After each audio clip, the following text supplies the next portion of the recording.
That is not the right edit. Oh.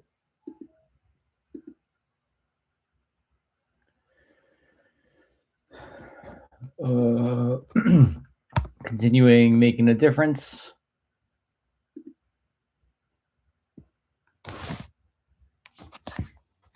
And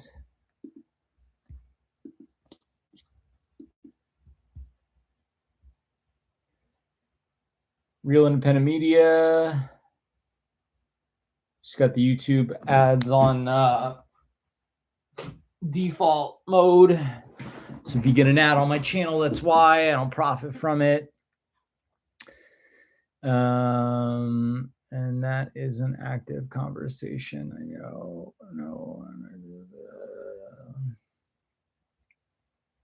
Setup isn't so good when it looks like I'm speaking to you like a lecture or a talk or something like that. And I wanted to be clear that the nature of this video is nature of an inquiry. We're going to use the time together to inquire into certain issues. I'd like to inquire not issues with which we're ordinarily concerned in the normal course of events. We have this everyday way of being in the world. We have these everyday concerns, our relationships, our health, our work. This is not about following what I'm saying in this video. It's not about following my propositions. It's not even about understanding. Much of this you will not understand.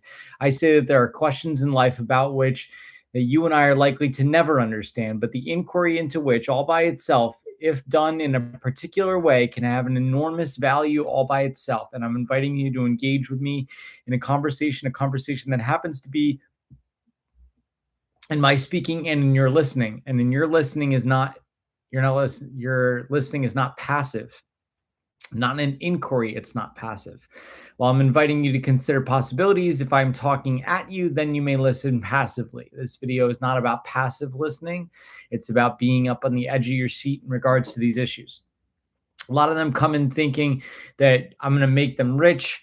I'm going to make them famous. I'm going to put them in a Mercedes-Benz car, and I'm not going to do any of that. Not at all. That is, but you might just open it up. I might just open it up so that you can begin to see. Our Buckminster Fuller has been called the Leonardo da Vinci of our time, invented the geodesic dome, authored 18 books, was nominated for a Nobel Peace Prize back in 1969, was the architect for the U.S. Pavilion at the World's Fair. In 1967, Bucky Fuller has really committed his life to the well-being of humanity. How do you make the world work? That's what it's all about. And what can the little individual, which I started out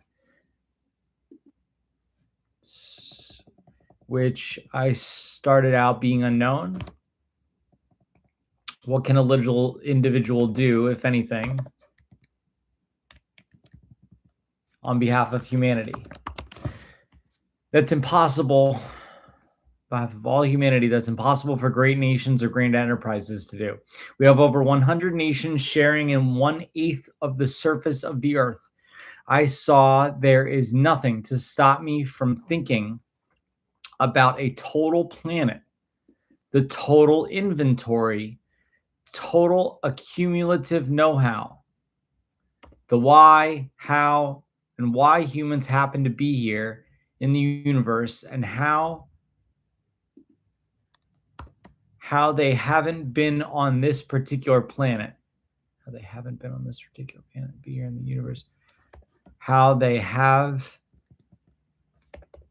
been on this particular planet, and what we ought to be doing about supporting the function of those humans in the universe. Do you feel there's a lot that we as individuals can do to make the world better? I claim that there's nothing special about me. I'm a healthy, average human being, and I'm quite confident, and there's quite confident there's nothing I've done that others can't do equally well or better.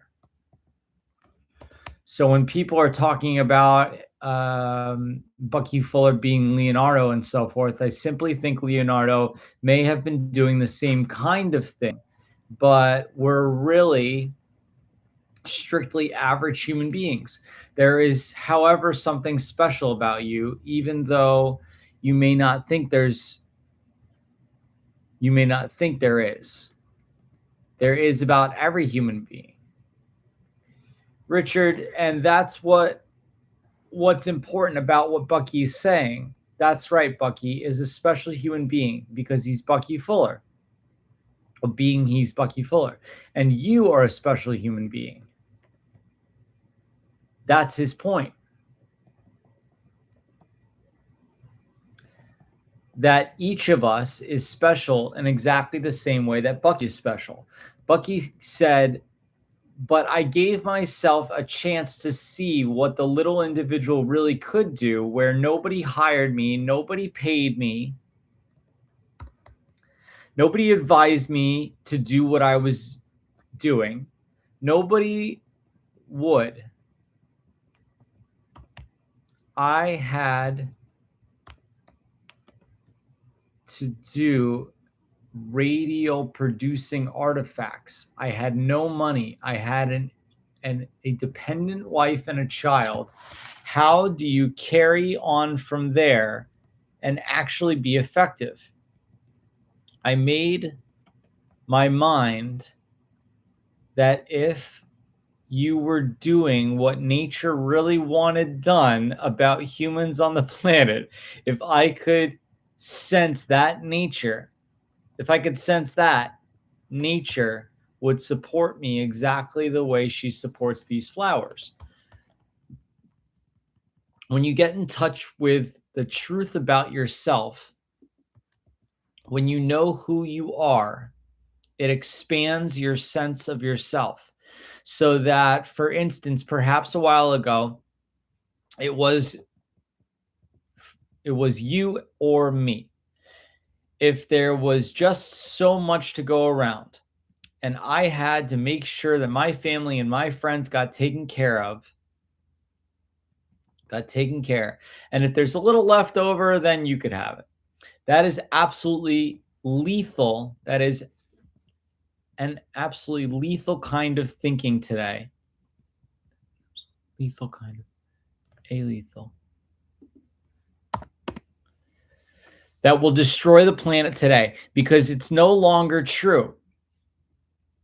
What will make the planet work today for everybody, or how it works? Planet work today is that it has to work for everybody or it works for no one. And what people are excited about is that Bucky, through this 52-year experiment that he's been doing with himself, has come to know some of the principles of which the planet actually works, by which life actually works. And the purpose of presenting Bucky is to give him a chance to share his insight into those principles with other people. When you know what it takes to make life work, when you know what it takes to make the planet work, you can make it work for everyone. And on that basis, it begins to work for you as well. Okay, Bucky, are you excited about this weekend? I'm excited about life. Of course, I'm excited about the weekend. John, for the most part, I think it's about the extra eighth of an inch. You know, the people we've trained are, for the most part, getting along very well in life. They've gotten positions, their income. They've gotten the positions, their income is the kind of income they want, yet they seem to go for the rest of it. that something goes beyond the symbol. It, they seem to go for the rest of it. That's something that goes beyond the symbol to the experience of the meaning of it rather than just the business of it. I think a good example of it is that most people, when they go out and buy a new car, they expect to have a good experience. You know, the new car is a great experience. They expect that when they have a new car, that's going to make them happy. And it does for about 3 days. And then the payments go on for a couple years after that. And I think that what people are looking for now is the rest of it. You know, what goes on beyond the symbols, because we don't seem to be able to get enough symbols. Quite. Well, essentially, it's the sense that all of us have that thing that keeps us moving anyhow. The notion that there's something there beyond the business of it all. And we've broken it down to 4 words, or really 4 experiences. The first one is happiness. And it's not the thing that happens when you get a new car. It's, I guess, best epitomized by a guy walking down the street smiling about nothing. And as far as love is concerned, it's not that, Plato called that a grave mental disease. And for the most part, if you listen to a lot of songs, it sounds like it might be a grave mental disease. And what we're talking about with love is that thing that allows you to be in touch with what's happening right now. So you're just experiencing what's going on right now. And it's all right just the way it is. Doesn't have to be any different right now. And yet you're open for it to change. And then as far as health is concerned, it's not so much passing the yearly physical. It's a body that gets up the same time you do instead of 5 hours later. Someone mentioned George. Yes, at any rate, I'm watching here in the tomb, at any great rate, health.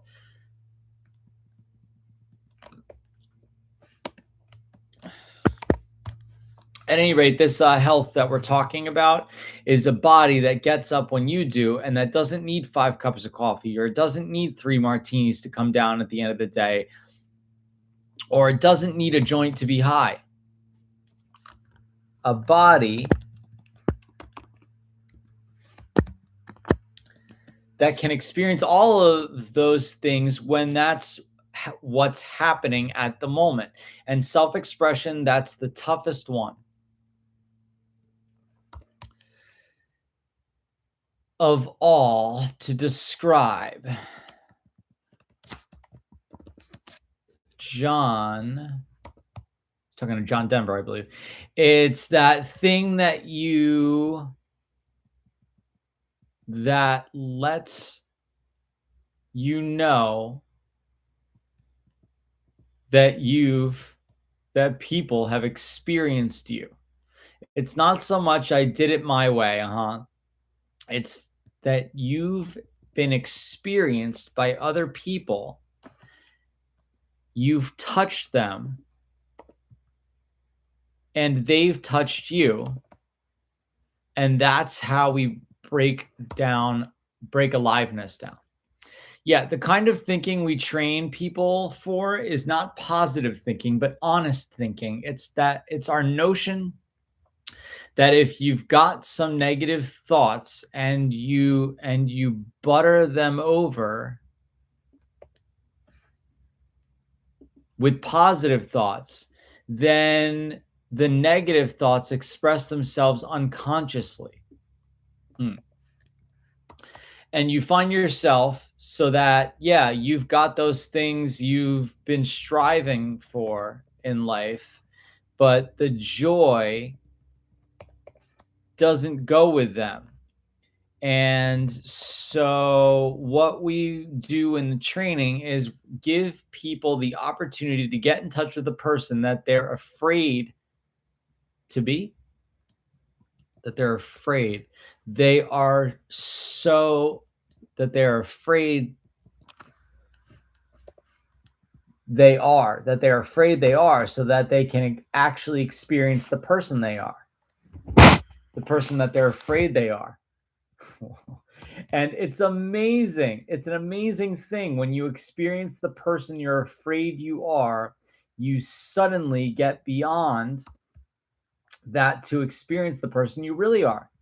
Yes, John, as you know, we talk in the training about creating space for the things in your life that are kind of hitting on you and things that you'd like to resist. And you demonstrate, yes, what do you mean by creating space? I think we can do it best. Best thing we can do is show viewers a sense of what I mean by doing a demonstration. If you'll assist me, I can walk into the front. Great, we'll do it right out here. Creating space for things in your life that are thinking on you don't want to exist. That's great. I'm going to ask John to be the thing in life that would be hitting on me. And so you just hit on me. So you can kind of hitting on me for a couple responses.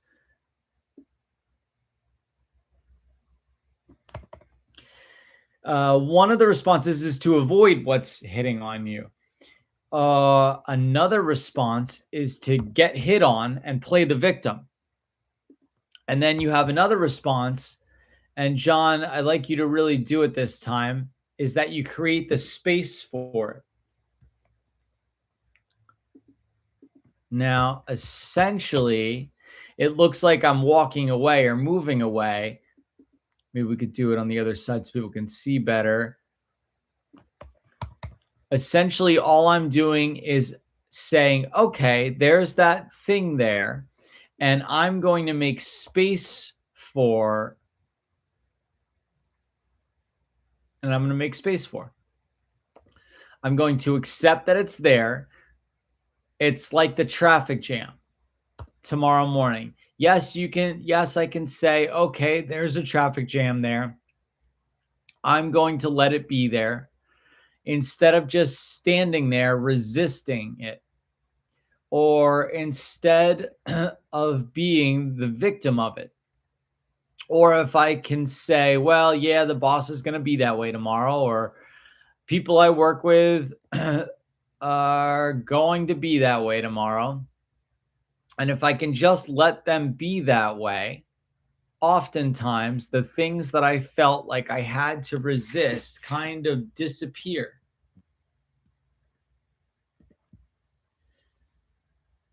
Here.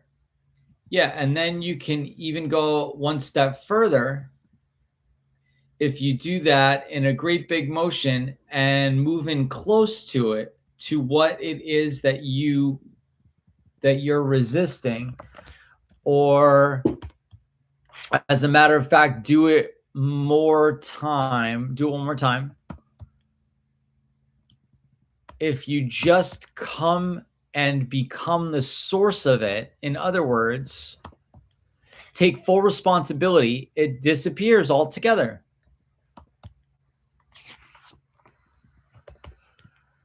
And you notice there's no me over there anymore to get hit on. And it really works if you can just kind of take responsibility for what it is you've been avoiding. I can verify, this is John Denver saying that I wrote a song about it, as a matter of fact. And what he's talking about is taking responsibility for your life, and to take responsibility for these things that hit on you. And it's amazing. Oh, it's amazing how it works. Okay, the context. This is a separate interview. Yes, look, I'll make it real simple because it's really very practical and very, very practical, very applicable.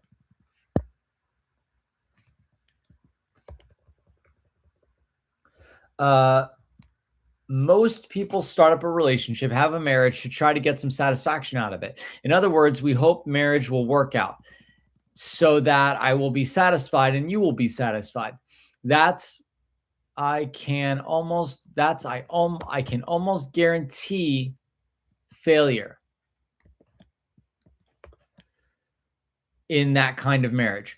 That one isn't going to work. But if you were to create a context of satisfaction for your marriage and then not try to get satisfaction out of it because you've already got it, that's the context of the marriage. But what can I contribute to the marriage, not what can I get out of it? When you understand context, you see that there's nothing much you can do about the circumstances of your life. You look like that. Yeah, you can comb your hair a little differently. No, I can't. Okay, you could change your suit, right? But one thing that you've got absolute control over in your life, one thing which you and you alone have dominion over, is the context for which your life is the context for your life. If you create a context for yourself of well-being, then the circumstances in your life reflect that well-being. Even the negative circumstances begin to reflect that well-being. If you hold them as a part of the well-being, for instance, if let me give you an example. Down, you use the word context. How often have you heard somebody say, I was quoted out of context? Doesn't context mean all of it? Precisely. Isn't it the whole experience that we have? And you don't say whether it's marriage or a job, or let's put it in a proper context. Let's look at it as a part of the whole and realize that it fits exactly where it is. It's right where it should be. Beautiful. Leave it alone. Exactly. And it's so exciting. The point that I want to make is that we're really good at dealing with the concepts, the events. We have a little bit of skill at dealing with the process and not much. And we have almost no training, almost no awareness of context. See, if it's not what you think that determines the quality of your life, it is the space in which you think. It's what you could think. It's what you know. You can't, if your box is this big, you can't think outside of that box. And that's what determines the quality of your life. It's not some different thought in the box. What everybody thinks is that if I thought a little differently, life would be better. I'll tell you what, you think real. I knew a man who thought very positively, and he wrote a very large check and it sent him to jail.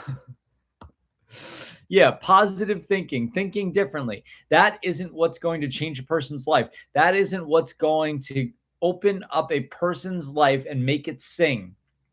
Precisely. When you can take the blinders off, that's simple. Look at it. And it's that simple.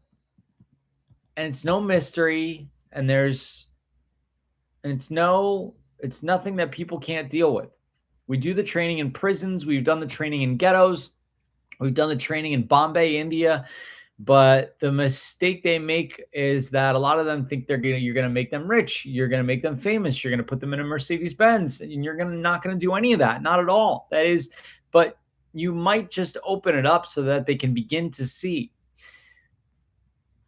That's got to be over 18 minutes, 25.